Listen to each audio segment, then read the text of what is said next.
today's tutorial, we are going to color this cute little potted plant together. I'll be using two different coloring styles.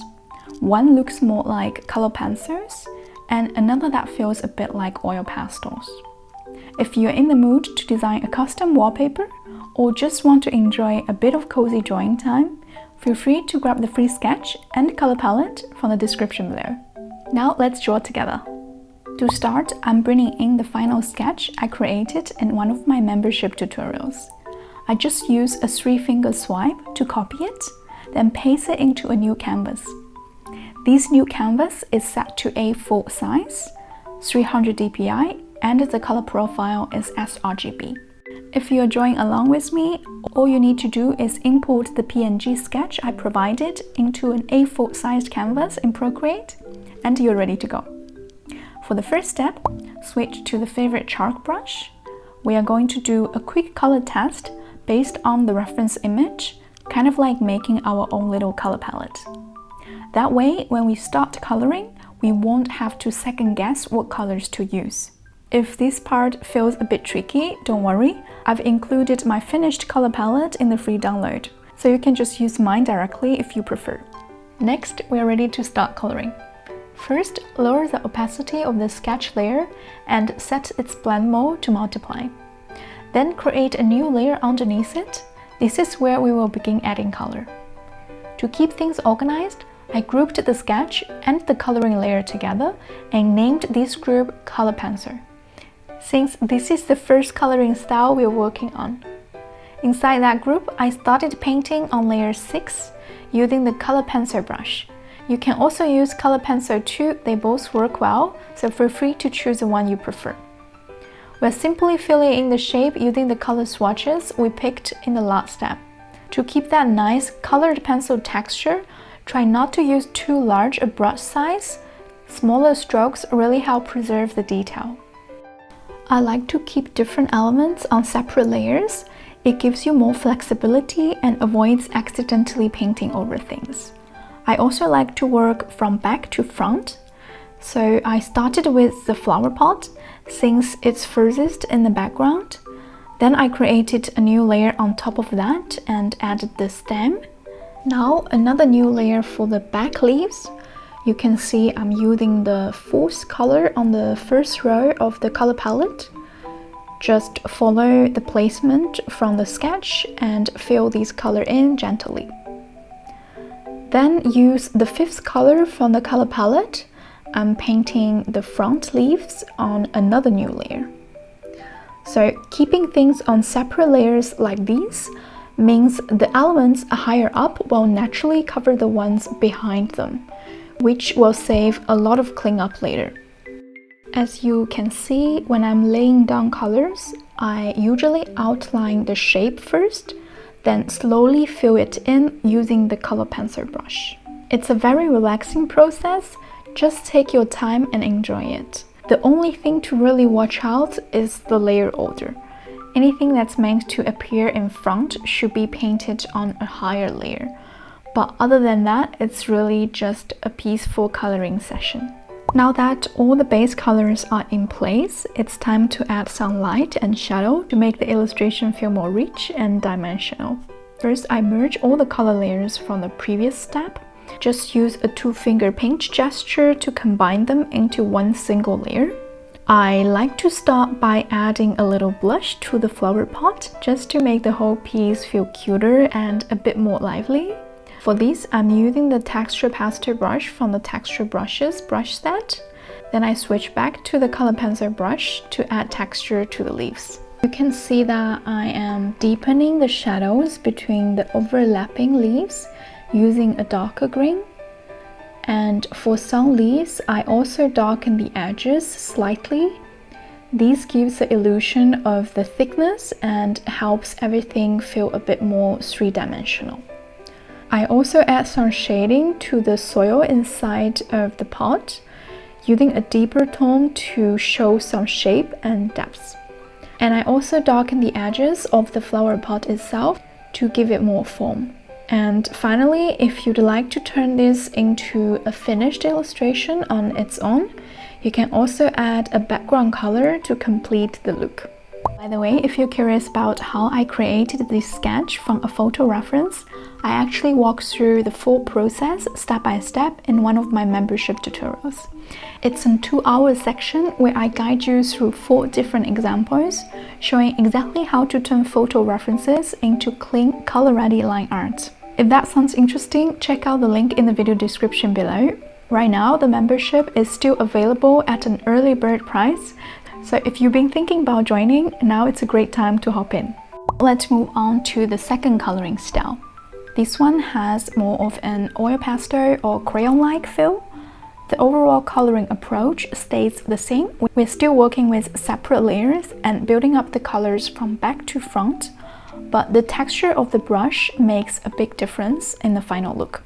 For this version, I'm using the texture pastel brush, which gives the color a chunkier, more textured finish. Just like before, we are coloring on the layers beneath the sketch. In this case, that's layer 9 and layer 10. The sketch layer on top is still set to multiply, with the opacity lowered to around 10%, so it can still guide us without getting in the way. Since we are using the same color palette, we can jump right into the base coloring step. The laying down base color process is exactly the same as before, so I won't go into too much detail here. Just keep each element on its own layer, outline the shape first, and then slowly fill the color in. It really is the same logic, the only difference is the brush, and that alone gives the whole piece a completely different vibe. So it all comes down to what kind of texture you personally enjoy. Just choose the brush that gives you the look that you love best.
Now we are ready for the next step, adding texture and depth to our color blocks.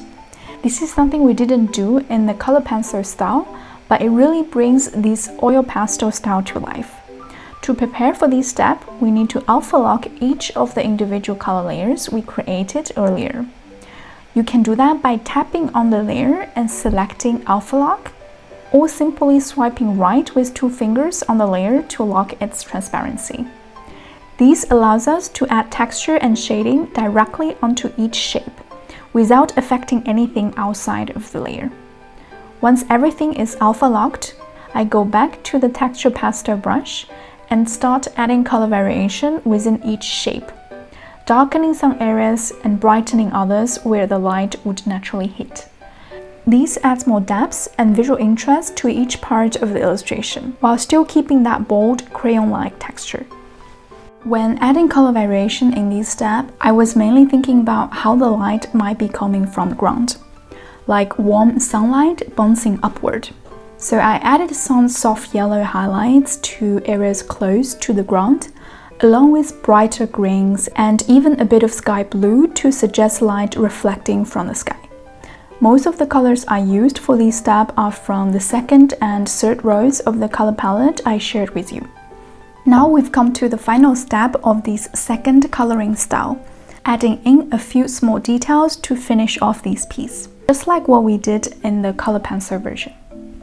The first thing I do here is create a new layer on top of everything, which you can see is layer 23.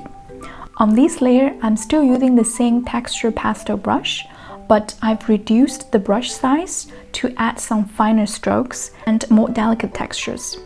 This is where I start adding details to the flower petals, subtle lines across the leaves, and deeper shadows between overlapping areas, like where one leaf casts a bit of shadow onto another. I also darkened the edges of the flower pot just to give it a little more weight and contrast. These small touches help tie everything together, adding richness and balance by layering finer strokes over the larger shapes we built earlier. As a little bonus, I will quickly show you how to turn your finished plant illustration into a custom wallpaper. It's super easy. First, you will want to merge all your finished layers into a single layer.